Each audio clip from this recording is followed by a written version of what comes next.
Capítulo 35. Entonces Dios le dijo a Jacob: Prepárate, múdate a Betel, establécete allí y edifica un altar a Dios, quien se te apareció cuando huías de tu hermano Esaú. Entonces Jacob les dijo a todos los de su casa: Desháganse de todos sus ídolos paganos. Purifíquense y pónganse ropas limpias. Ahora vamos a Betel, donde edificaré un altar al Dios que respondió a mis oraciones cuando yo estaba angustiado. Él ha estado conmigo en todos los lugares por donde anduve. Entonces le entregaron a Jacob todos los ídolos paganos que conservaban y también los aretes, y él los enterró bajo el gran árbol que está cerca de Siquem. Cuando salían, Dios mandó terror sobre los habitantes de todas las ciudades de aquella región, así que nadie atacó a la familia de Jacob. Finalmente, Jacob y todos los de su casa llegaron a Luz, también llamada Betel, en Canaán.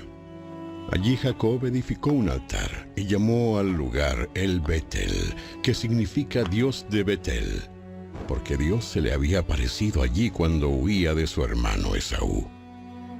Poco tiempo después murió Débora, la mujer que había cuidado a Rebeca desde niña, y fue enterrada bajo el roble que está en el valle de Betel.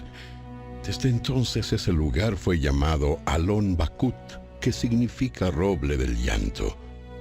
Ahora que Jacob había regresado de Padán Aram, Dios se le apareció de nuevo en Betel, y Dios lo bendijo, diciéndole: Tu nombre es Jacob, pero ya no te llamarás Jacob.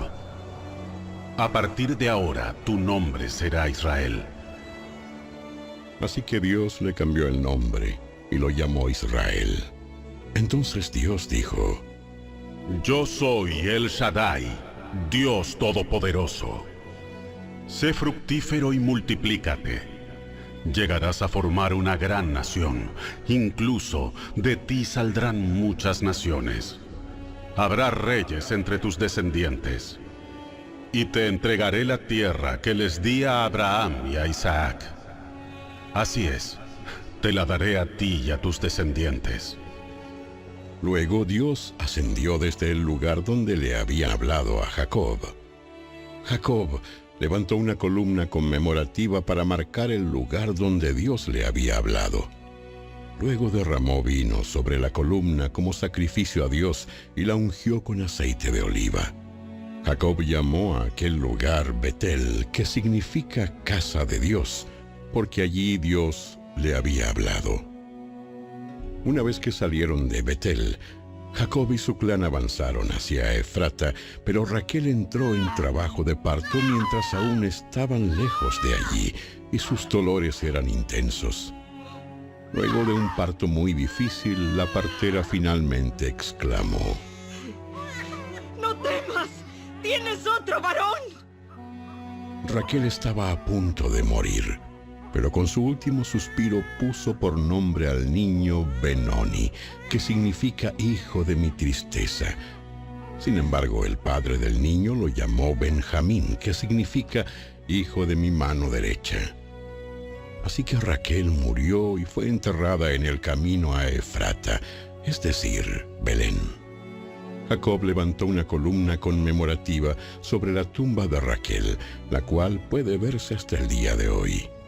Entonces Jacob siguió su viaje y acampó más allá de Migdal-edar. Mientras vivía allí, Rubén tuvo relaciones sexuales con Bila, la concubina de su padre, y Jacob se enteró enseguida. Estos son los nombres de los 12 hijos de Jacob. Los hijos de Lea fueron Rubén, el hijo mayor de Jacob, Simeón, Leví, Judá, Isaacar y Zabulón. Los hijos de Raquel fueron José y Benjamín. Los hijos de Bila, la sierva de Raquel, fueron Dan y Neftalí. Los hijos de Silpa, la sierva de Lea, fueron Gad y Aser. Estos son los nombres de los hijos que le nacieron a Jacob en Padán Aram. Entonces Jacob regresó a la casa de su padre Isaac en Mamre, que está cerca de Kiriat Arba, actualmente llamada Hebrón, donde Abraham e Isaac vivieron como extranjeros. Isaac vivió 180 años. Después dio su último suspiro y murió en buena vejez, y se reunió con sus antepasados al morir, y lo enterraron sus hijos Esaú y Jacob.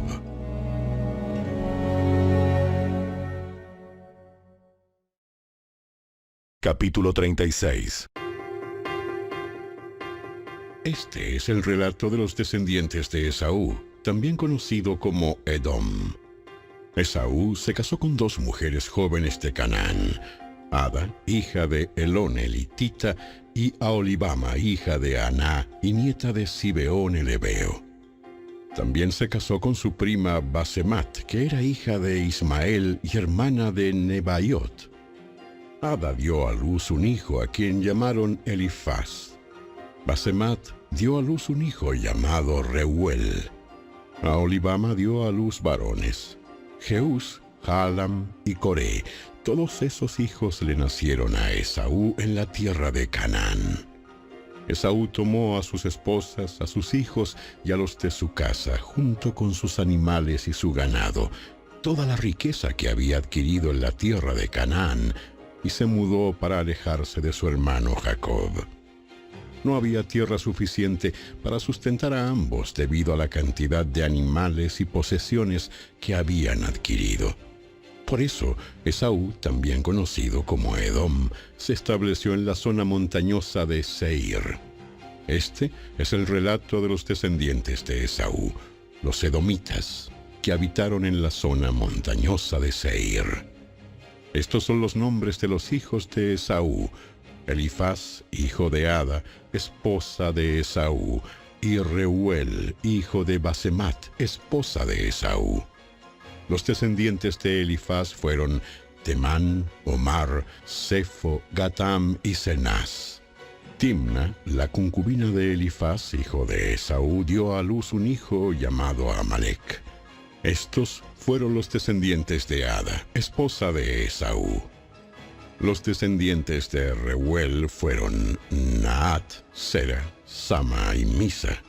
Estos fueron los descendientes de Basemat, esposa de Esaú. Esaú también tuvo hijos con Aholibama, hija de Aná y nieta de Sibeón. Sus nombres fueron Jeús, Jaalam y Coré. Estos son los descendientes de Esaú, que llegaron a ser jefes de varios clanes. Los descendientes del hijo mayor de Esaú, Elifaz, llegaron a ser jefes de los clanes de Temán, Omar, Sefo, Cenaz, Coré, Gatam y Amalek. Ellos son los jefes de los clanes en la tierra de Edom, que descendieron de Elifaz. Todos fueron descendientes de Ada, esposa de Esaú. Los descendientes de Reuel, hijo de Esaú, se convirtieron en los jefes de los clanes de Naat, Sera, Sama y Misa. Esos son los jefes de los clanes en la tierra de Edom que descendieron de Reuel. Todos fueron descendientes de Basemat, esposa de Esaú. Los descendientes de Esaú con su esposa Aholibama llegaron a ser jefes de los clanes de Jeús, Jaalam y Coré. Ellos son los jefes de los clanes que descendieron de Aholibama, esposa de Esaú e hija de Aná. Esos son los clanes que descendieron de Esaú, también conocido como Edom, cada uno identificado por el nombre del jefe de su clan. Estos son los nombres de las tribus que descendieron de Seir, el Horeo, las cuales habitaron en la tierra de Edom: Lotán, Sobal, Sibeón, Aná, Disón, Eser y Disán. Estos fueron los jefes de los clanes Horeos, descendientes de Seir, que habitaron en la tierra de Edom. Los descendientes de Lotán fueron Ori y Emam. La hermana de Lotán se llamaba Timna. Los descendientes de Sobal fueron Albán, Manaat, Ebal, Sefo y Onam. Los descendientes de Sibeón fueron Aja y Aná. Aná fue el que descubrió las aguas termales en el desierto, mientras cuidaba los burros de su padre. Los descendientes de Aná fueron su hijo Disón y su hija Aholibama. Los descendientes de Disón fueron Emdán, Esbán, Itrán y Querán. Los descendientes de Eser fueron Bilán, Saabán y Acán. Los descendientes de Disán fueron Uz y Arán.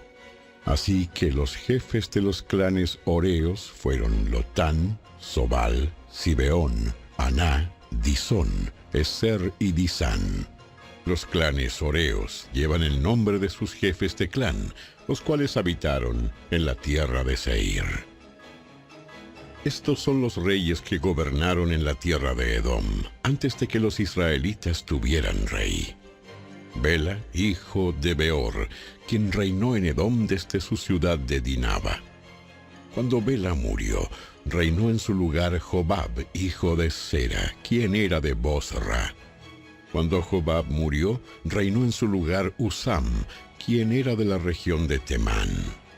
Cuando Usam murió, reinó en su lugar Hadad, hijo de Bedad, y gobernó desde la ciudad de Avit. Él fue quien derrotó a los madianitas en la tierra de Moab. Cuando Hadad murió, reinó en su lugar Samla, quien era de la ciudad de Masreca. Cuando Samla murió, reinó en su lugar Saúl, quien era de la ciudad de Rehoboth del río. Cuando Saúl murió, reinó en su lugar Baal-Hanán, hijo de Acbor. Cuando Baal-Hanán, hijo de Acbor, murió, reinó en su lugar Hadad y gobernó desde la ciudad de Pau. Su esposa fue Mehetabel, hija de Matred y nieta de Mesab.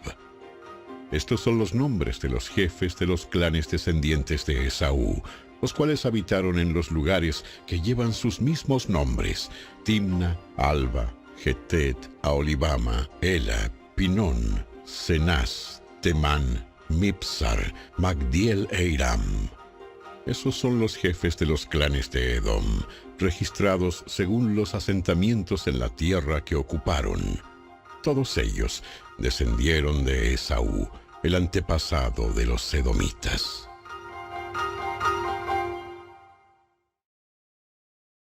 Capítulo 37. Entonces Jacob volvió a establecerse en la tierra de Canaán, donde su padre había vivido como extranjero. Este es el relato de Jacob y su familia. Cuando José tenía 17 años de edad, a menudo cuidaba los rebaños de su padre. Trabajaba para sus medios hermanos, los hijos de Bila y Silpa, dos de las esposas de su padre. Así que le contaba a su padre acerca de las fechorías que hacían sus hermanos. Jacob amaba a José más que a sus otros hijos porque le había nacido en su vejez. Por eso un día Jacob mandó hacer un regalo especial para José, una hermosa túnica. Pero sus hermanos lo odiaban porque su padre lo amaba más que a ellos. No dirigían ni una sola palabra amable hacia José. Una noche José tuvo un sueño y cuando se lo contó a sus hermanos, lo odiaron más que nunca. Escuchen este sueño. Resulta que estábamos en el campo atando gavillas de grano. De repente, mi gavilla se levantó y las gavillas de ustedes se juntaron alrededor de la mía y se inclinaron ante ella. Sus hermanos respondieron: ¿Así que crees que serás nuestro rey? ¿No es verdad? ¿De veras piensas que reinarás sobre nosotros? Así que lo odiaron aún más debido a sus sueños y a la forma en que los contaba. Al poco tiempo, José tuvo otro sueño y de nuevo se lo contó a sus hermanos. Escuchen, tuve otro sueño. El sol, la luna y 11 estrellas se inclinaban ante mí. Esta vez le contó el sueño a su padre además de a sus hermanos, pero su padre lo reprendió. ¿Qué clase de sueño es ese? ¿Acaso tu madre, tus hermanos y yo llegaremos a postrarnos delante de ti? Sin embargo, mientras los hermanos de José tenían celos de él, su padre estaba intrigado por el significado de los sueños. Poco tiempo después, los hermanos de José fueron hasta Siquem para apacentar los rebaños de su padre. Cuando ya llevaban un buen tiempo allí, Jacob le dijo a José: Tus hermanos están en Siquem apacentando las ovejas. Prepárate porque te enviaré a verlos. Estoy listo para ir. Ve a ver cómo están tus hermanos y los rebaños. Luego vuelve aquí y tráeme noticias de ellos. Así que Jacob despidió a José, y él viajó hasta Siquem desde su casa en el valle de Hebrón. Cuando José llegó a Siquem, un hombre de esa zona lo encontró dando vueltas por el campo. ¿Qué buscas? Busco a mis hermanos. ¿Sabe usted dónde están apacentando sus rebaños? Sí, se han ido de aquí, pero les oí decir, vayamos a Dotán. Entonces José siguió a sus hermanos hasta Dotán, y allí los encontró. Cuando los hermanos de José lo vieron acercarse, lo reconocieron desde lejos. Mientras llegaba, tramaron un plan para matarlo. Aquí viene el soñador. Vamos, matémoslo y tirémoslo en una de esas cisternas. Podemos decirle a nuestro padre, un animal salvaje se lo comió. Entonces veremos en qué quedan sus sueños. Pero cuando Rubén oyó el plan, trató de salvar a José. No lo matemos. ¿Para qué derramar sangre? Solo tirémoslo en esta cisterna vacía, aquí en el desierto. Entonces morirá sin que le pongamos una mano encima. Rubén tenía pensado rescatar a José y devolverlo a su padre. Entonces, cuando llegó José, sus hermanos le quitaron la hermosa túnica que llevaba puesta. Después lo agarraron y lo tiraron en la cisterna. Resulta que la cisterna estaba vacía, no tenía nada de agua adentro. Luego, justo cuando se sentaron a comer, levantaron la vista y vieron a la distancia una caravana de camellos que venía acercándose. Era un grupo de mercaderes ismaelitas que transportaban goma de resina, bálsamo y resinas aromáticas desde Galaad hasta Egipto. Judá dijo a sus hermanos: ¿Qué ganaremos con matar a nuestro hermano? Tendríamos que encubrir el crimen. En lugar de hacerle daño, vendámoslo a esos mercaderes ismaelitas. Después de todo, es nuestro hermano, de nuestra misma sangre. Así que sus hermanos estuvieron de acuerdo. Entonces, cuando se acercaron los ismaelitas, que eran mercaderes madianitas, los hermanos de José lo sacaron de la cisterna y se lo vendieron por 20 monedas de plata, y los mercaderes lo llevaron a Egipto. Tiempo después, Rubén regresó para sacar a José de la cisterna. Cuando descubrió que José no estaba allí, se rasgó la ropa en señal de lamento. Luego regresó a donde estaban sus hermanos y dijo, lamentándose: El muchacho desapareció. ¿Qué voy a hacer ahora? Entonces los hermanos mataron un cabrito y mojaron la túnica de José con la sangre. Luego enviaron la hermosa túnica a su padre con el siguiente mensaje: Mira lo que encontramos. Mira lo que encontramos. Esta túnica. ¿No es la de tu hijo? Su padre la reconoció de inmediato. Sí. Es la túnica de mi hijo. Seguro que algún animal salvaje se lo comió. Sin duda despedazó a José.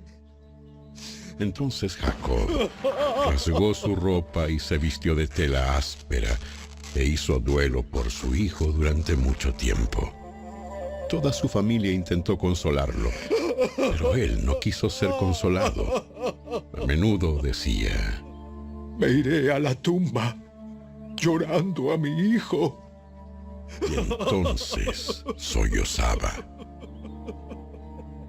Mientras tanto, los mercaderes madianitas llegaron a Egipto y allí le vendieron a José a Potifar, quien era un oficial del faraón, rey de Egipto. Potifar era capitán de la guardia del palacio.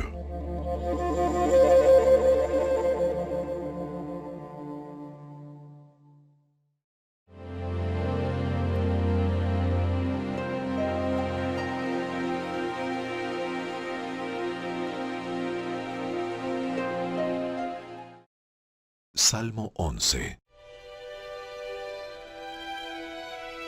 Yo confío en la protección del Señor. Así que, ¿por qué me dicen, vuela como un ave a las montañas para ponerte a salvo? Los malvados ponen las cuerdas a sus arcos y acomodan sus flechas sobre las cuerdas. Disparan sobre las sombras contra los de corazón recto. Cuando los fundamentos de la ley y del orden se desmoronan, ¿qué pueden hacer los justos? Pero el Señor está en su santo templo. El Señor aún gobierna desde el cielo. Observa de cerca a cada uno y examina a cada persona sobre la tierra.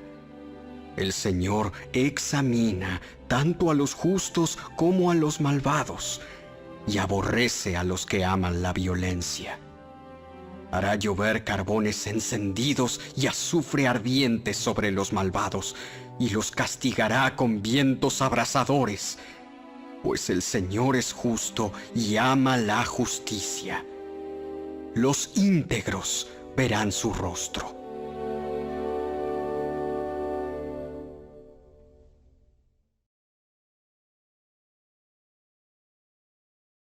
Toda la escritura es inspirada por Dios y es útil para enseñarnos lo que es verdad y para hacernos ver lo que está mal en nuestra vida. Nos corrige cuando estamos equivocados y nos enseña a hacer lo correcto. Dios la usa para preparar y capacitar a su pueblo a fin de que haga toda buena obra.